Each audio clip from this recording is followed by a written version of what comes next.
रश्मि शुक्ला महाराष्ट्र की first female DGP हैं। बहुत कम महिलाओं को आपने शीर्ष पदों पर जाते हुए देखा होगा। जो अक्सर हम बात करते हैं ग्लास सीलिंग। ग्लास सीलिंग मतलब एक ऐसी दीवार जो दिख नहीं रही है लेकिन है, जिसकी वजह से महिलाओं के अगेंस्ट बायसनेस होती है और उनको शीर्ष पदों तक यानी टॉप पोस्ट पर प्रमोट नहीं किया जाता। जैसे देखो, अभी तक कोई भी महिला चीफ जस्टिस ऑफ इंडिया नहीं रही हैं, कोई भी महिला कैबिनेट सेक्रेटरी के पोस्ट पर नहीं पहुंची हैं। लेकिन देखो, अब धीरे धीरे भारत बदल रहा है और ऐसी जो अपॉइंटमेंट्स हैं, क्योंकि मीनवाइल मैं खबर पढ़ रहा था, हिमाचल प्रदेश में भी एक महिला को अभी फिलहाल के लिए, क्योंकि वहां के डीजीपी का ट्रांसफर किया गया था हाईकोर्ट के ऑर्डर के बाद, तो फिलहाल के लिए एक महिला को ही कार्यकारी डीजीपी के पोस्ट पर अपॉइंट किया गया है। तो यह भी सुखद खबर है। लेकिन देखो, ये खबर पढ़ते पढ़ते ना एक और चीज का एहसास हुआ कि कितना पॉलिटिसाइजेशन होता है ब्यूरोक्रेट्स का। रश्मि शुक्ला को ना, ये शिवसेना, कांग्रेस और एनसीपी, इन तीनों दलों की सरकार थी ना, तब ना रश्मि शुक्ला के अगेंस्ट केस दर्ज किए गए थे 3। आरोप इन पे ये था कि 2015 से 2019 के बीच में, तब रश्मि शुक्ला स्टेट इंटेलिजेंस डिपार्टमेंट की हेड थी और इनके कहने पर एनसीपी, कांग्रेस के लीडर्स के फोन टैप किए गए थे इलीगल ढंग से। जैसे देखो, संजय राउत शिवसेना के, एकनाथ खड़से, नाना पटोले कांग्रेस के, इन सभी लीडर्स के फोन टेप हुए थे और इसके लिए जिम्मेदार है रश्मि शुक्ला। इसलिए केस दर्ज किए गए काफी सारे। लेकिन जैसे ही सरकार चेंज हुई, बीजेपी की सरकार आई, एकनाथ शिंदे मुख्यमंत्री बने, इनके खिलाफ सारे केसेस ड्रॉप कर दिए गए। एक केस हालांकि सीबीआई को सौंपा गया था और सीबीआई ने भी क्लोजर रिपोर्ट दे दी कि केस में कुछ नहीं है। मतलब सारे केसेस इनके खिलाफ खत्म हो गए और अब इनको एज ए डीजीपी अपॉइंट किया जा रहा है। 6 महीने के लिए डीजीपी रहेंगी। तो मतलब कितना ज्यादा पॉलिटिसाइजेशन है। एक सरकार आती है, इनको डीजीपी की पोस्ट पर लेके आती है, और दूसरी सरकार आती है, इनके खिलाफ केस दर्ज करवाती है। देखो, ब्यूरोक्रेट्स का इस प्रकार से पॉलिटिसाइजेशन गलत है।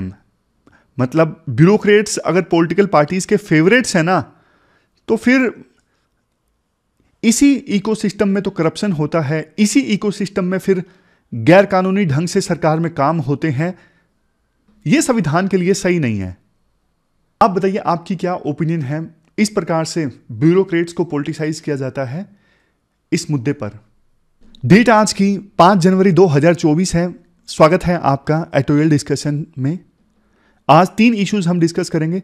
सबसे पहले, इंडिया म्यांमार बॉर्डर पे सरकार ने स्मार्ट फेंसिंग जो इस्टेब्लिश करने का निर्णय लिया है, उससे फ्री मूवमेंट रेजिम किस प्रकार से प्रभावित होगा, यह हम डिस्कस करेंगे। दूसरा आर्टिकल नैम यानी नॉन अलाइंड मूवमेंट से संबंधित है। नैम का समिट ऑर्गेनाइज होने वाला है जनवरी में। और तीसरा आर्टिकल यहां पे हिंदू का हायर एजुकेशन एंड अनएम्प्लॉयमेंट से संबंधित है। बाकी देखो, ये राजनीति वाले आर्टिकल्स हैं, हिंदू में ये इंपॉर्टेंट नहीं है, तो इसलिए हम अलग अलग न्यूज़पेपर्स के एडिटोरियल डिस्कस कर रहे हैं। चलिए डिस्कशन स्टार्ट करते हैं। इसके बाद next article India Myanmar border management से संबंधित है। आप जीएस पेपर 3 के इस टॉपिक से आर्टिकल को रिलेट कर सकते हो। देखो, ये जो इंडिया म्यांमार बॉर्डर है ना, ये बॉर्डर बहुत ज़्यादा डिफिकल्ट टेरेन है। यहाँ पे डिफिकल्ट टेरेन मतलब माउंटेन्स जो हैं वो नेचुरल वॉल का काम कर रहे हैं इंडिया और म्यांमार के बीच में। कहीं कहीं रिवर्स का जो नेटवर्क है इतना ज़्यादा स्ट्रोंग है कि मानसून सीजन में जब बारिश आती है ना, तो बहुत सारी छोटी छोटी रिवर्स अपना रास्ता चेंज कर लेती हैं। फॉरेस्ट बहुत ज़्यादा डेंस हैं और यहाँ पे ना बहुत सारी ट्राइब्स के लोग सदियों से रहते आ रहे हैं। और जब देश आज़ाद हुआ, मतलब बॉर्डर्स डिफाइन हुए आज़ादी के बाद, तो ना ट्राइबल्स को लगा ये जो बॉर्डर है ये आर्टिफिशियल बॉर्डर है। हम तो सदियों से यहाँ पे रहते आ रहे हैं, लेकिन बॉर्डर जब बना तो ट्राइब्स के जो लोग हैं आपस में डिवाइड हो गए। कुछ लोग यहाँ पे रह गए, कुछ लोग यहाँ पर रह गए। यहाँ पे जो लोग हैं उनकी रिश्तेदारियाँ यहाँ पे हैं। तो इंडिया और म्यांमार ने मिलकर ना एक सोल्यूशन निकाला कि इस बॉर्डर की वजह से ट्राइबल्स जो डिवाइड हो गए हैं आपस में, कुछ इंडिया की साइड रह गए हैं, कुछ म्यांमार की साइड रह गए हैं, और उनकी आपस में सदियों से चले आ रही रिश्तेदारी है। तो इन सबको सहेज कर रखने के लिए एक सोल्यूशन निकालते हैं, फ्री मूवमेंट रेजिम।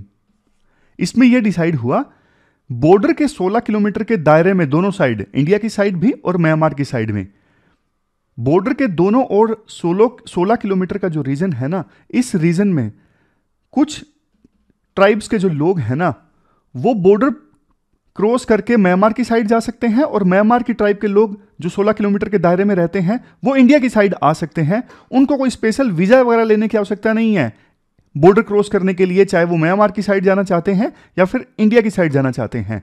किन के लिए एप्लीकेबल है ये FMR?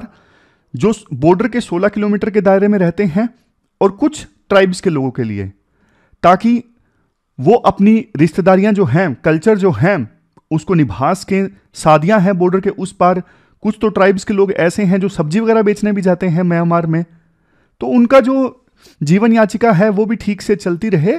इसी उद्देश्य के साथ ये फ्री मूवमेंट रेजिम आया था। देखो, उद्देश्य सही था, इंटेंशन सही थी, बट ना पिछले कुछ सालों में इस फ्री मूवमेंट रेजिम का ना मिसयूज काफी ज्यादा हुआ है। मिसयूज कैसे हुआ है?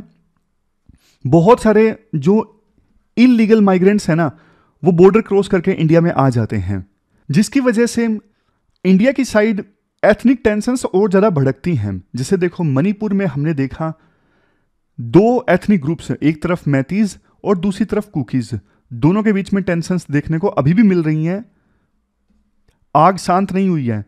तो एक रीजन ये बताया जाता है मैतीज के द्वारा कि इलीगल माइग्रेंट्स आते हैं म्यांमार से, कुकीज या फिर चीन कम्युनिटी के लोग, और वो यहां पर एंक्रोचमेंट करते हैं, लैंड एंक्रोचमेंट। इसके अलावा इलीगल माइग्रेंट्स जो आते हैं इस फ्री मूवमेंट रेजिम का मिसयूज करके, वो यहां पे ड्रग्स लेकर आते हैं बहुत बार। और ड्रग्स का कंट्रोल किसके पास में है? मिलिटेंट्स के पास में है, इंसर्जेंट्स के पास में है, जो यहां पर एक्टिव हैं। उनको अपनी इंसर्जेंसी कंटिन्यू रखने के लिए पैसा मिलता रहता है, ड्रग स्मगलिंग से या फिर दूसरी प्रकार की स्मगलिंग से। और इससे जो पैसा मिलता है, ड्रग स्मगलिंग से जो पैसा मिलता है, उसका मिलिटेंट से, इंसर्जेंट से इस्तेमाल करते हैं फर्दर हथियारों को परचेज करने के लिए। और इस वजह से पूरे रीजन में ना अशांति रहती है, मतलब पीस नहीं आ पाती। तो इसलिए ना सरकार ने अब एक स्टेप लिया है।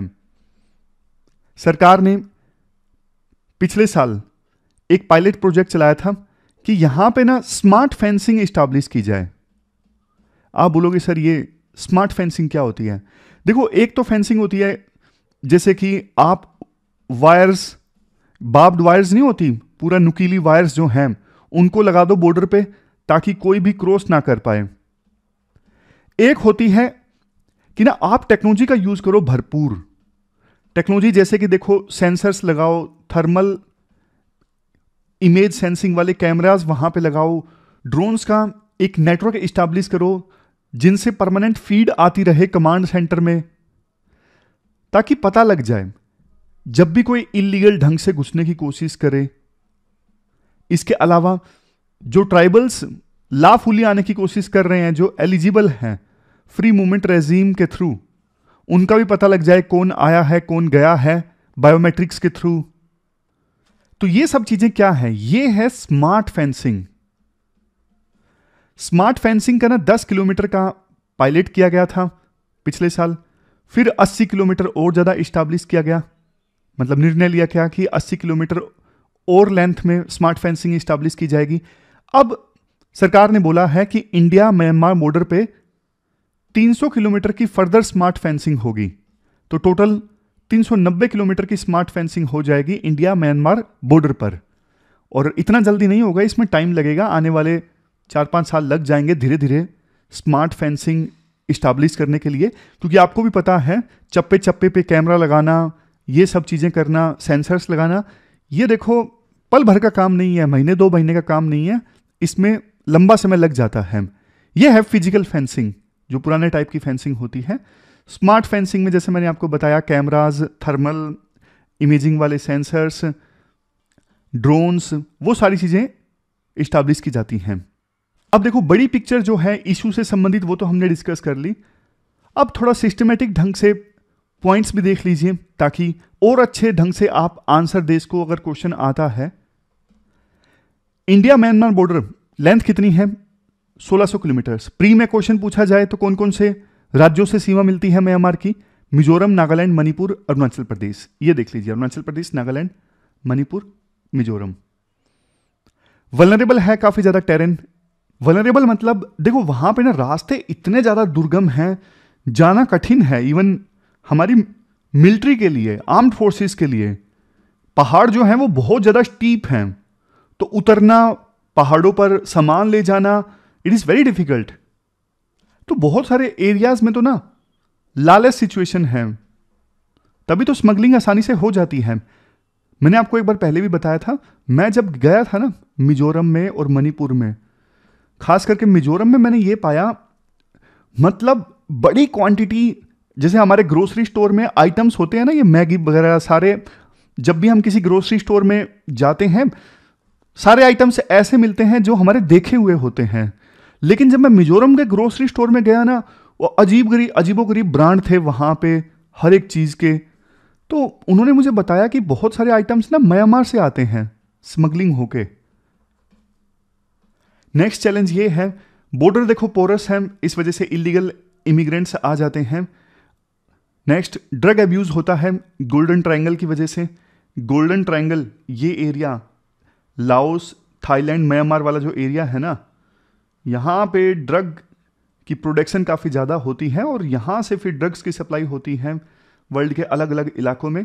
हमारे नॉर्थ ईस्ट में भी यहाँ से बहुत ड्रग्स आता है, जो कुछ नॉर्थ ईस्ट में कंज्यूम होता है और कुछ देश के अलग अलग इलाकों में फिर फैल जाता है। नशे का इतना ज़्यादा असर है, स्कूल के बच्चे तक नशे की गोलियां लेने लगे हैं और एक एक नशे की गोली इतनी महंगी महंगी आती हैं। अब देखो रास्ते इतने दुर्गम है, डेवलपमेंट का अभाव है, तो एक तो अनएम्प्लॉयमेंट और दूसरा ऊपर से नशा।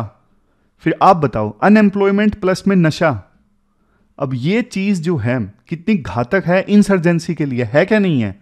है ना। वो युवा लोग जिनके पास काम ही नहीं है लेकिन नशा करना है, उनको इंसर्जेंट्स बुला लेते हैं, फिर बोलते हैं कि आपको नशा हम देंगे, आप हमारे लिए काम कीजिए, हम आपको पैसे देंगे। पूरा जो ड्रग्स का ट्रेड होता है उसका कंट्रोल इंसर्जेंट्स के पास, मिलिटेंट्स के पास, और वो हथियार परचेज करते हैं इनसे। तो एक नेटवर्क है, लिंकेज है। ह्यूमन ट्रैफिकिंग काफ़ी ज़्यादा होती है। जैसे पिछले दिनों खबर आई कि म्यांमार में ना हमारे कुछ युवा फंसे हुए हैं, उनको ना फंसा लिया गया, फ़ोन पे उनको लालच दिया गया कि आपको आईटी कंपनी में जॉब दिलवाई जाएगी, सैलरी काफ़ी अच्छी है, आप आ जाइए। लेकिन वहाँ पर जाके पता लगा कि उन्हें म्यांमार बुला लिया गया है और वहाँ पे वो फंस गए हैं। मतलब जॉब कुछ थी नहीं आईटी कंपनी में, उनसे कुछ और ही काम करवाया जा रहा है, उनका पासपोर्ट छीन लिया गया है। तो ह्यूमन ट्रैफिकिंग होती है। एथनिक कन्फ्लिक्ट्स का तो आपको पता ही है, मैतीस और कुकीज के बीच में टेंशंस मणिपुर में। अब देखो ये जो है गवर्नमेंट के इंटरवेंशंस हैं बॉर्डर मैनेजमेंट से संबंधित, कोई ज़रूरी नहीं कि ये इंडिया म्यांमार बॉर्डर के लिए एप्लीकेबल है। दूसरे देशों के साथ जो बॉर्डर लगता है वहाँ के लिए भी गवर्नमेंट के ये इनिशिएटिव्स एप्लीकेबल हैं। जैसे border infrastructure and management scheme, ये सेंट्रल सेक्टर स्कीम है जिसमें काफ़ी सारे प्रोजेक्ट्स सरकार ने लॉन्च किए हैं इंटरनेशनल बॉर्डर्स पे इंफ्रास्ट्रक्चर को डेवलप करने के लिए। नेक्स्ट है comprehensive integrated border management system. इसका काम ये है, जैसे देखो इंडिया पाकिस्तान का बॉर्डर है, वहाँ पे ना सबसे पहली चीज़ तो पता होना चाहिए कौन सी पहाड़ी कहाँ पे है, पूरा जो टेरेन है उसकी समझ होनी चाहिए हमारी फोर्सेस को, क्योंकि टेरेन की समझ होगी, सिचुएशनल अवेयरनेस होगी, तभी तो देखो आतंकवादियों के आने के सूरत में जल्दी से ऑपरेशन लॉन्च किया जा सकता है और इफेक्टिव ढंग से ऑपरेशन को चलाया जा सकता है। तो ना ये सारी चीज़ें हैं कि बॉर्डर को कॉम्प्रिहेंसिव कैसे मैनेज किया जाए, सिचुएशनल अवेयरनेस हो, बॉर्डर के बारे में पता हो, बॉर्डर के नज़दीक जो भी फोर्सेस हैं उनके बीच में प्रॉपर कोऑर्डिनेशन हो, ताकि कोई ऑपरेशन चलाना पड़े तो बढ़िया ढंग से ऑपरेशन चलाया जाए और बॉर्डर की कॉम्प्रिहेंसिव ढंग से मैनेजमेंट हो, सुरक्षा हो। Next, border area development programme. अब देखो बॉर्डर के नज़दीक जो लोग रहते हैं ना, उनकी बहुत सारी सोशियो इकोनॉमिक नीड्स होती हैं, वो इलाके पिछड़ जाते हैं बॉर्डर के नज़दीक होने के कारण। तो उनकी स्पेशल डेवलपमेंट नीड्स को पूरा करने के लिए ये बॉर्डर एरिया डेवलपमेंट प्रोग्राम है। इसके बाद नेक्स्ट है वाइब्रेंट विलेज प्रोग्राम। ये भी देखो अरुणाचल प्रदेश, हिमाचल प्रदेश, सिक्किम, उत्तराखंड और लद्दाख की जो यूटी है, यहाँ के 19 डिस्ट्रिक्ट्स के 46 ब्लॉक्स में कॉम्प्रिहेंसिव डेवलपमेंट पे फोकस करता है। वे फॉरवर्ड में क्या होना चाहिए? देखो round the clock border guarding होनी चाहिए, मतलब 24 घंटे, ऐसा नहीं कि रैंडम पेट्रोलिंग होती रहे, जैसे इंडिया पाकिस्तान के नज़दीक, इंडिया पाकिस्तान बॉर्डर पे, वहाँ तो देखो हैविली गार्डेड है वो बॉर्डर, तो इतना तो नहीं, लेकिन फिर भी 24 घंटे नज़र रखनी जरूरी है बॉर्डर पे। Next, creating border infrastructure. इस प्रकार का इंफ्रास्ट्रक्चर क्रिएट किया जाए, border observation post, border road, obstacle system, कि कोई आसानी से बॉर्डर क्रॉस ना कर सके। Next, separation of patrolling and security functions. Next point देखो ये है, अभी ना असम राइफल्स दोनों काम करती है इंडिया म्यांमार बॉर्डर पे, पेट्रोलिंग भी करती है और इसके साथ साथ सिक्योरिटी फंक्शंस भी प्रोवाइड करती है, यानी बॉर्डर पे तैनात भी है फोर्सेस। दोनों काम मत दो। अब देखो वो इंसर्जेंट्स के खिलाफ ऑपरेशन चलाएगी तो बॉर्डर को अच्छे से डिफेंड नहीं कर पाएगी।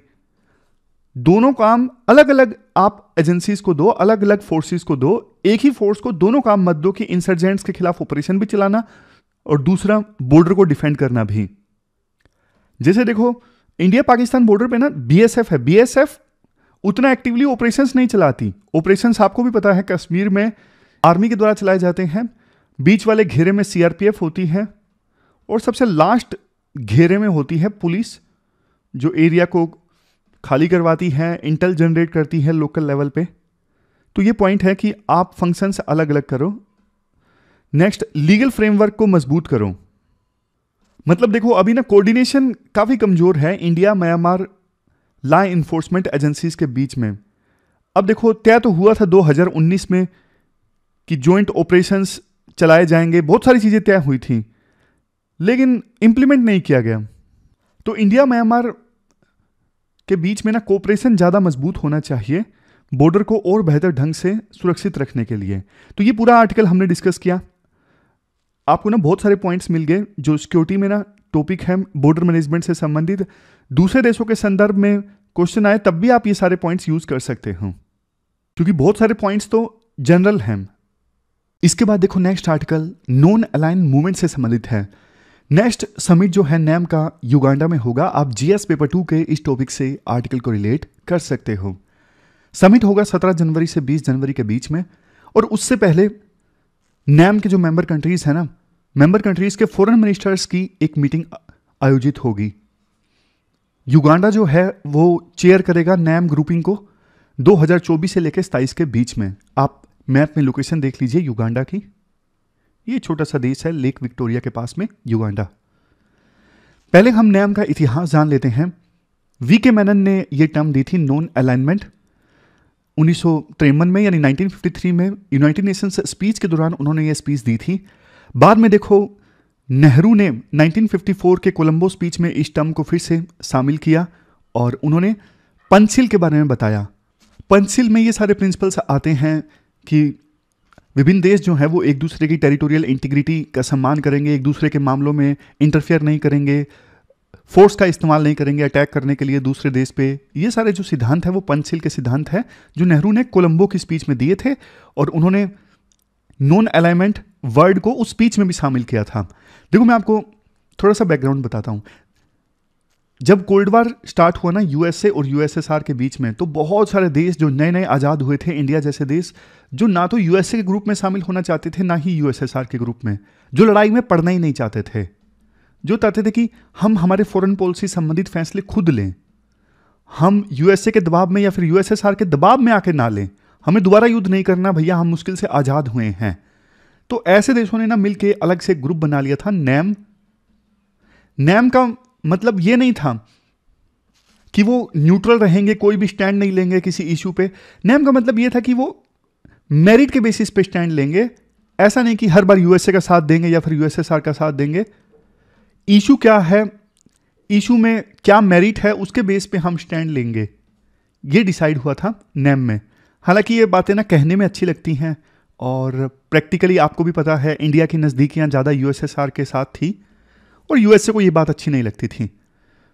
ओरिजिन कैसे हुआ, देखो 1955 में ना एफ्रो एशियन कॉन्फ्रेंस आयोजित हुई थी इंडोनेशिया के शहर बांडुंग में, और इसके बाद वहां से मतलब ये कंसेप्ट निकल के आया, और बाद में फर्स्ट समिट जो हुआ वो यूगोस्लाविया में हुआ था 1961 में। नैम का जगह का नाम है बेलग्रेड।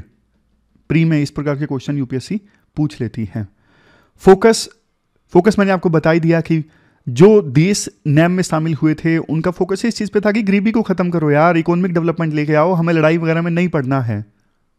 आज के समय में मेंबर कंट्रीज़ की बात करें, अफ्रीका से 53 कंट्रीज़, एशिया से 40 देश, लैटिन अमेरिका और कैरेबियन से 26 देश और एक यूरोप से बेलारूस, ये सारे मेंबर्स हैं नैम के।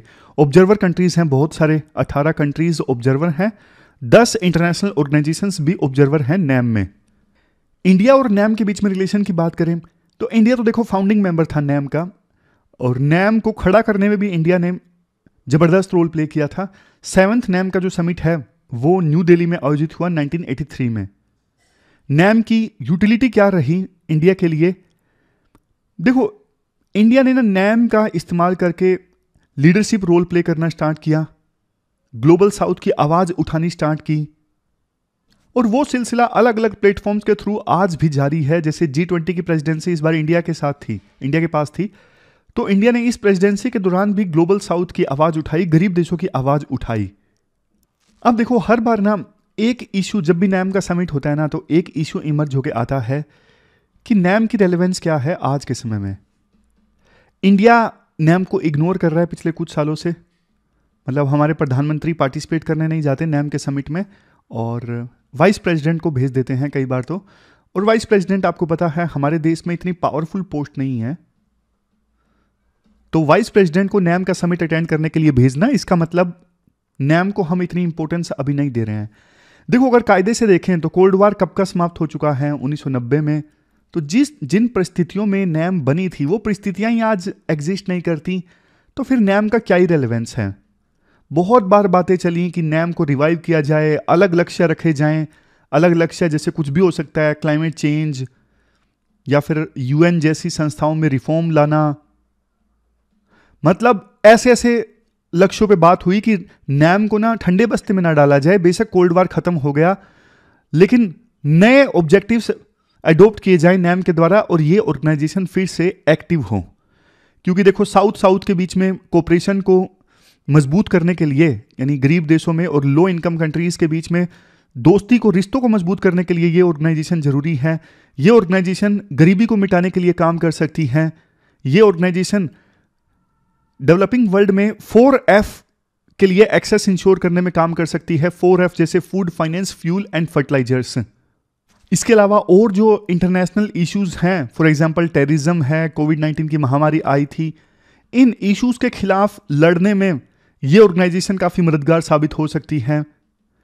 लेकिन देखो, चैलेंजेस हैं, जैसे मैंने बताया, ये नाम की बातें हैं, मतलब ये जनरल पॉइंट्स हैं। फिर ये पॉइंट्स तो हर एक ऑर्गेनाइजेशन के लिए लागू होते हैं कि विभिन्न देशों के बीच में डिस्प्यूट्स को सोल्व करवाना। विभिन्न देशों के बीच में डिस्प्यूट्स जब देखो UN ही नहीं सोल्व करवा पा रहा है, G20 नहीं सोल्व करवा पा रहा है, UN जनरल असेंबली में रेजोल्यूशन पास हुआ था इजराइल के अगेंस्ट, लेकिन बाइंडिंग नहीं होता, तो नैम क्या ही कर पाएगी? तो ये बातें जो है ना, सिर्फ कहने की हैं। असल में अब इस ऑर्गेनाइजेशन का कोई रेलेवेंस नहीं रह गया, इसलिए इंडिया ने इंटरेस्ट लूज कर दिया है इस ऑर्गेनाइजेशन में। क्योंकि अब देखो, इंडिया भी है ना, इंडिया आइडियलिज्म के रास्ते पर नहीं चल रहा है। हालांकि उस समय भी इंडिया पूरी तरह से आइडियलिज्म के रास्ते पर नहीं चल रहा था, USSR के साथ हमारी दोस्ती थी, बट अब इंडिया खुले आम USA के साथ जहां क्वाड में शामिल हुआ है, और दूसरी तरफ इंडिया रशिया के साथ भी दोस्ती को कमजोर करने के लिए तैयार नहीं है। अब इंडिया नॉन अलाइनमेंट के बजाय मल्टी अलाइनमेंट की पॉलिसी अपना रहा है कि सबके साथ बढ़िया से एंगेज करके चलो। कई एक्सपर्ट्स ये भी बोलते हैं, नैम अगर एक्टिव भी हुआ तो कुछ देश बस अपना एजेंडा ड्राइव करने की कोशिश करेंगे नैम के थ्रू, इससे ज्यादा और कुछ नहीं। मतलब कि हाँ भाई, नैम का प्लेटफॉर्म का यूज करके अपनी बात बोल दिया, अपने इंटरेस्ट को सर्व कर लिया इस ऑर्गेनाइजेशन के थ्रू। इसी फिराक में है कई देश, फॉर एग्जांपल ईरान, वेनेजुला, जो US के खिलाफ अपनी नफरत को शो करने का काम करते हैं नैम के प्लेटफॉर्म से। नेक्स्ट पॉइंट है टूथलेस ऑर्गेनाइजेशन।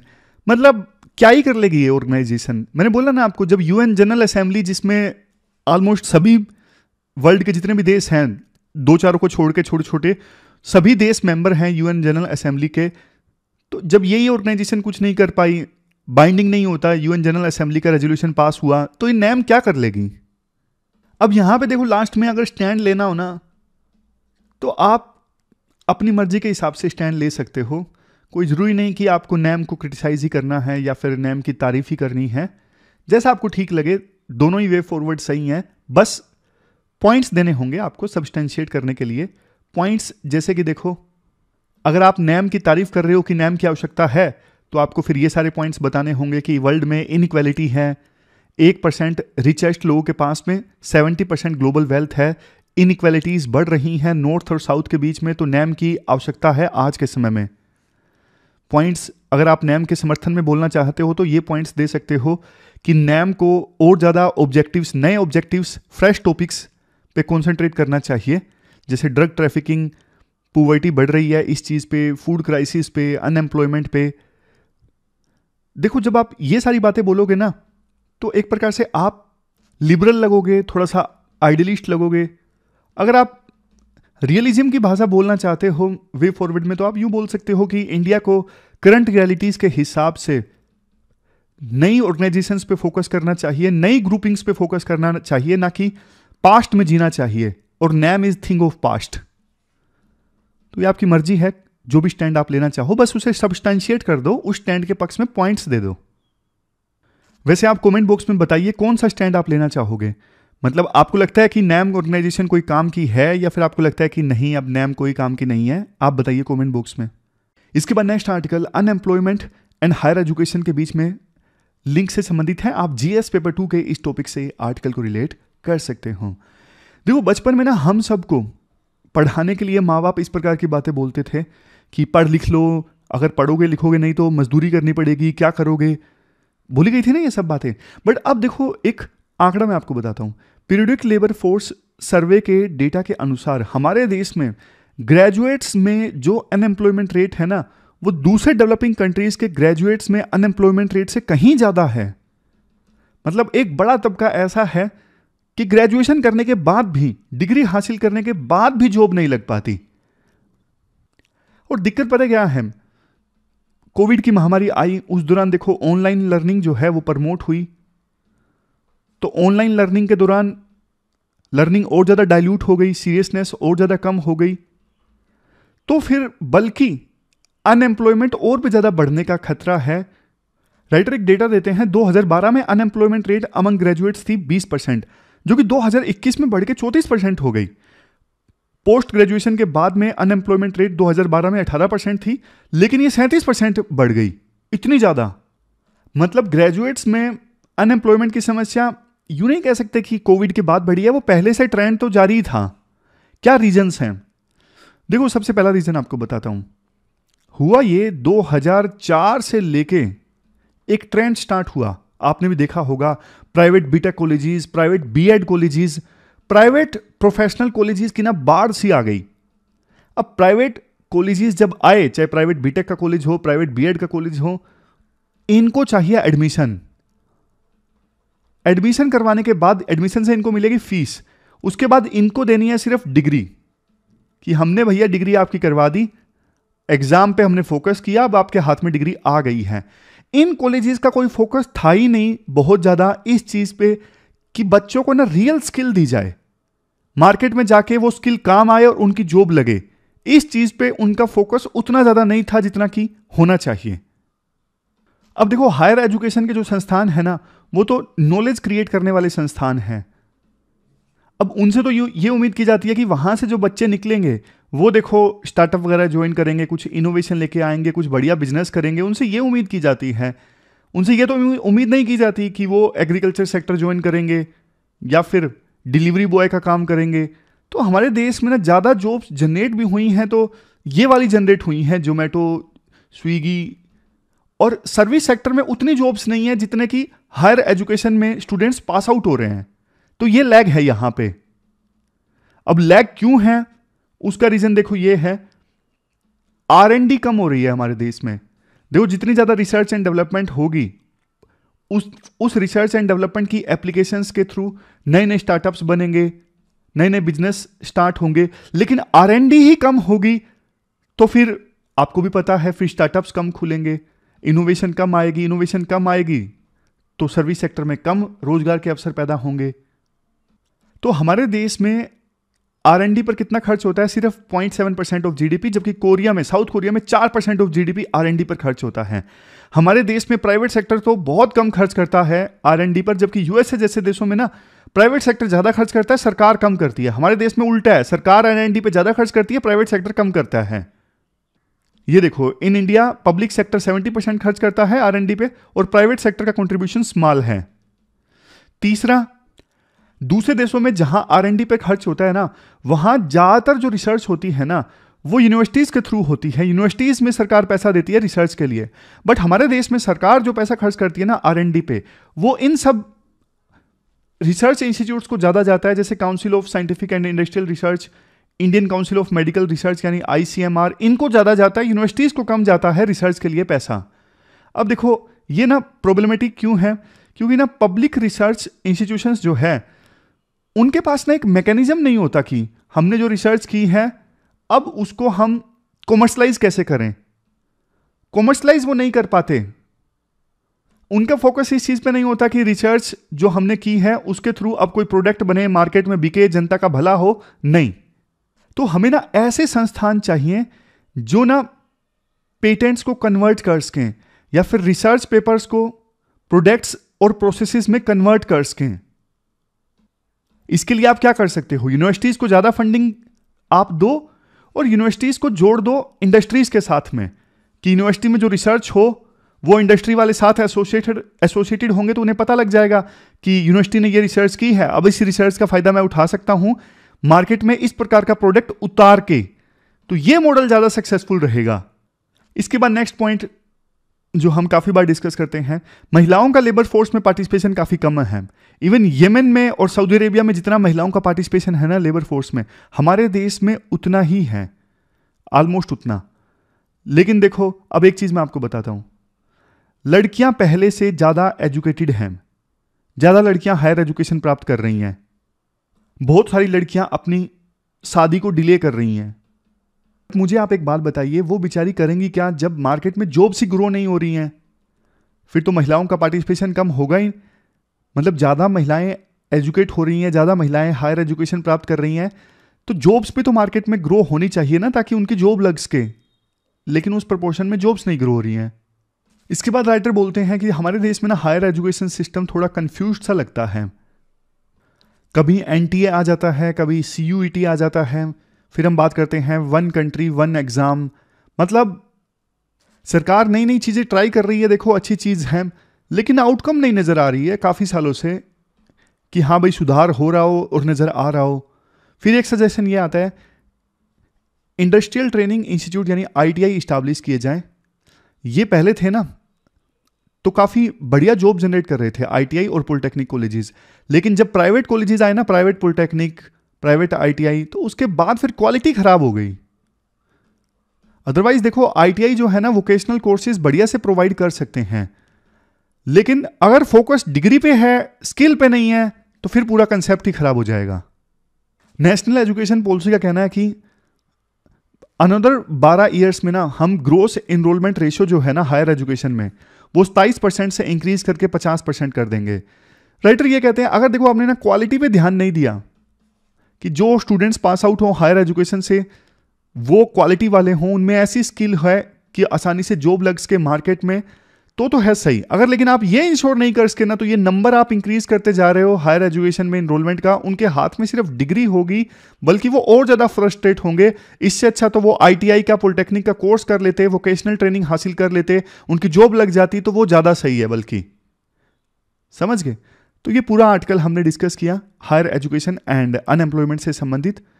ये थी हमारी आज की डिस्कशन। क्वेश्चंस आप देख लीजिए। ये 2 क्वेश्चंस आपको आज अटेम्प्ट करने हैं। एक तो देखो हायर एजुकेशन एंड एम्प्लॉयबिलिटी से संबंधित, और दूसरा फिर नॉन अलाइन मूवमेंट की रेलेवेंस से संबंधित। दोनों क्वेश्चंस का आंसर आपको 250 वर्ड्स में देना है और pwonlyas.com पे जाके आप इन क्वेश्चंस का आंसर दे सकते हो। PDF देखो आपको समरी भी मिलती है, कुछ लोगों को पता नहीं होगा। टेलीग्राम चैनल पे ना मैंने लिंक शेयर किया था, वहां पे डेली बेसिस पे हिंदी पे और इंग्लिश में समरी भी मिलती है। मतलब पूरी डिस्कशन के ब्रीफ में नोट्स जिनकी सहायता से आप जल्दी से डिस्कशन को रिवाइज कर सकते हो। ये PDF भी आपको मिल जाती है, स्लाइड्स जो आज हमने यूज़ की, डेली बेसिस पे मिलती हैं। फिर मंथ के आखिर में आपको कंपाइलेशन भी मिलता है सभी डिस्कशंस का, ताकि आप जल्दी से रिवाइज कर सको। हर चीज़ का इंतज़ाम है, हर चीज़ का। तो कल मिलते हैं फिर से एक नई डिस्कशन के साथ। तब तक के लिए आप अपना ख्याल रखिए। Thank you very much for discussion.